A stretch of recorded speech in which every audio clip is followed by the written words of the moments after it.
döyüşlə onu bağlı. istəyərəm Bəli, kitab. 44 gün Qarabağda kitabı, hansı ki bizim nəşriyyatı daha çox bu tanıdıq deyərdim və hətta Nazirlik tərəfindən Şuşa Fəthi medalına layiq görüldü bizim Şuşa Fəthi kitabımız Şuşa ilində. Bu uşaqlar üçün də Bəli, 44 günlük Qarabağda. Bəli, uşaqlar üçün xüsusi qeyd etmişəm və uşaqlar üçün olmasının bizə deməyə əsas verən Təhsil Nazirliyi tərəfindən Azərbaycan dili dərsliklərinə məhz bizim kitabdan, yəni mənim müəllif adımı da vermək şərti ilə kitabdan hekayələr salındı. Zəfər tariximizlə bağlı. Bəli, 8-ci sinif Azərbaycan dili antiterror əməliyyatı. Bəli, 3 cilddən ibarətdir. Bu kitab haqqında kifayət qədər danışdıq.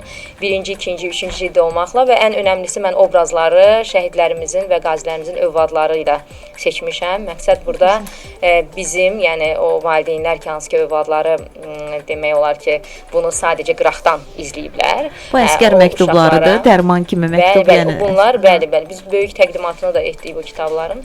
Yəni məqsədimiz gələcək nəsillərə, məhz onlar üçün atalarını atasız qalmış, yəni o biz vətən torpaqlarında rahat gəzək deyə atasız qalmış və qaziyyət, bəli, övladları, bizim övladlarımızın unutmaması və onlara gələcəkdə daha üst yerə qoymaları üçündür və düşünürəm ki, və bu tarix unudulmasın deyədir.